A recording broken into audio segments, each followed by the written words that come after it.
Who would you cast to play characters who've never even appeared in the movies before? And which actor proved just sassy enough that he may even make a better Harry than Daniel Radcliffe? This is our fantasy casting for the new Harry Potter series. The boy who lived has some pretty big shoes to fill. He's gotta be heroic, but we'd love to see a sassier side to Harry come out too, considering he's a lot sassier in the books than Daniel Radcliffe came across in the movies, especially against a certain potions teacher will be coming up on this list next. For that, we're looking at Archie Yates. They don't even know I'm here. Not only does he look the part, but his role as rebellious 10-year-old Max Mercer in Home Sweet Home Alone proves that he has what it takes to make a great boy wizard. Severus Snape is a tricky one. In the beginning seasons, he's going to have to be someone you can buy as a villain, but as the series goes on, we're going to have to see those moments of heroism in him. Alan Rickman definitely played the role well, which is better treatment than our next book character on this list got. But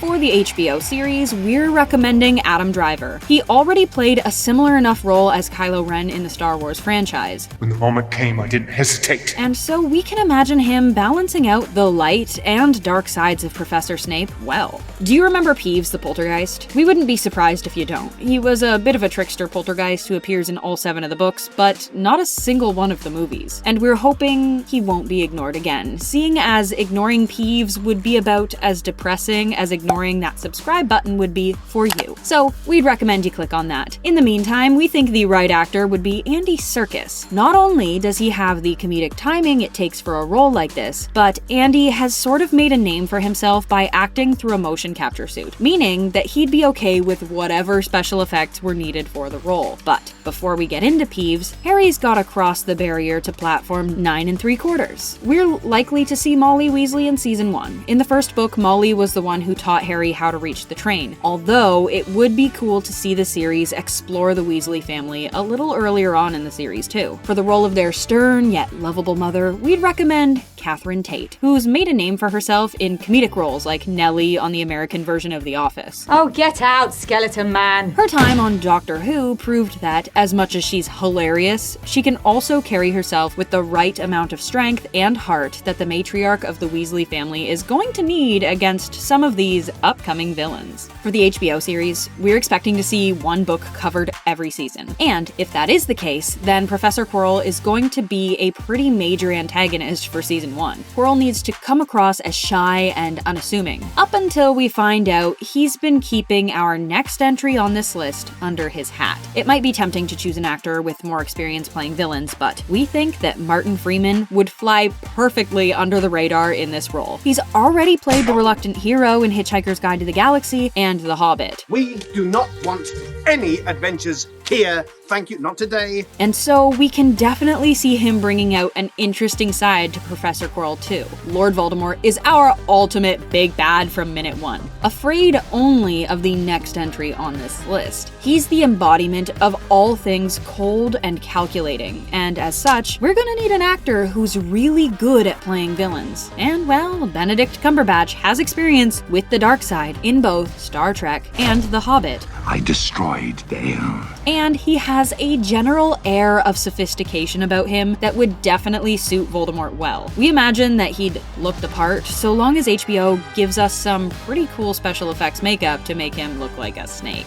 As the headmaster at Hogwarts, Albus Dumbledore wears a lot of hats. He's an old man with the heart of a child, and while he's incredibly loving and nurturing towards his students, he's also devious and mysterious at the same time. Basically, we're looking for an all-around amazing actor here. Someone like Academy Award-winning English actor Michael Caine. He's already taken on the role of a mentor as Alfred in the Dark Knight trilogy. At this point, I'd set you up with a chimpanzee if it brought you back to the world. While being just as skilled at comedy as our next entry on this list. It's hard to say if we'll be seeing Arthur Weasley in the first season. He's a ghost, kinda like our next entry, until the second book. But, as we mentioned before, it would be kinda cool to see the series introduce the Weasley family a little earlier. And if they do, they'll be on the lookout for an actor with a long history in comedy to handle the role of the Weasley's muggle-loving father. Someone with a wide range as a performer, considering how intense this part is gonna get later on. For that, we suggest Stephen Merchant, whose works range from The Office to Logan. Now, Peeves isn't the only one haunting the halls of Hogwarts. Nearly Headless Nick is sure to be introduced in the first season, and we're hoping to see them build up the Headless Hunt in season 2. Sir Nicholas is gonna require an actor who can deliver a big personality, which is why we suggest Billy Connolly. He has a long history in comedy that would definitely come in handy for the role of this friendly ghost. This entry proves as well as the next, just because a character has passed on, that doesn't mean they aren't still important to the series. As Harry's deceased mother, we're likely to only see Lily Potter in flashbacks. It would be interesting to see the series go a little bit more in depth with her character, and so we wanted to make sure we cast an actress who could handle Lily's fiery personality as it's described in the books. Karen Gillan brought the heart on Guardians of the Galaxy as Nebula, but she's also shown a more heartfelt side in roles like Doctor Who. I don't know what it feels like. I've never had a baby before. Now she just needs the perfect James Potter to act across. James Potter will probably be relegated to flashbacks, same as his wife. He's a bit of a jokester, but takes things too far when it comes to bullying Snape. He was also willing to lay down his life to protect his wife and Harry from Voldemort, and fought for the equality of all magical creatures, including half-giants like Hagrid. So, we're talking about a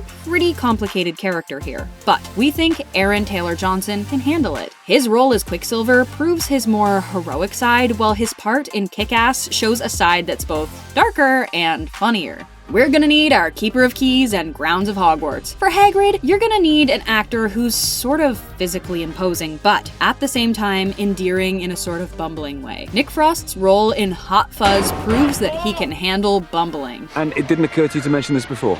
Couldn't see his face, could I? Not made of eyes. But he's always the heart of whatever movie he's in, just like our next character usually steps in as the voice of reason. It's going to be hard to find someone to follow in the footsteps of Maggie Smith. McGonagall needs to be stern, but she isn't like the Dursleys. She isn't mean, always meaning the best for her students. To get that, you're going to need to cast a pretty strong actress. Someone like Michelle Gomez, who showed just how commanding she can be as Lilith in the chilling adventures of Sabrina. Yet, it's in her comedy career that she really expresses herself. Like them or not, we're gonna need to cast the Dursleys right from season 1. Petunia is described in the books as being sort of snooty. As someone whose resume includes roles like Queen Anne on The Favourite, we think that Olivia Colman could handle the part well. She's also an incredibly versatile actress who would be great for any moments where they wanted to humanize Petunia a little more like the books do, which is something else we definitely love to see. Vernon Dursley is sort of a buffoon. He doesn't think he is, but to any of us readers, we see him for what he truly is. And when it came to Mark Addy's role in King Baratheon on Game of Thrones, he was a bit of a buffoon. Nobody could tell him because he was king, but we as the audience could see him for what he was, through the lens of Sean Bean. He can't even put a man's armour on him properly. You're too fat for your armour. There are strange sort of similarities between the roles. Plus, with roles such as Hercules and Atlantis, he's definitely large enough to prove intimidating for poor little Harry. However the cast turns out, we're definitely excited to see how the new HBO series turns out. Is there anything in particular you're hoping will be adapted from the books, or any casting choices you'd prefer? We're all fans of magic here, so make sure to let us know down in the comments section.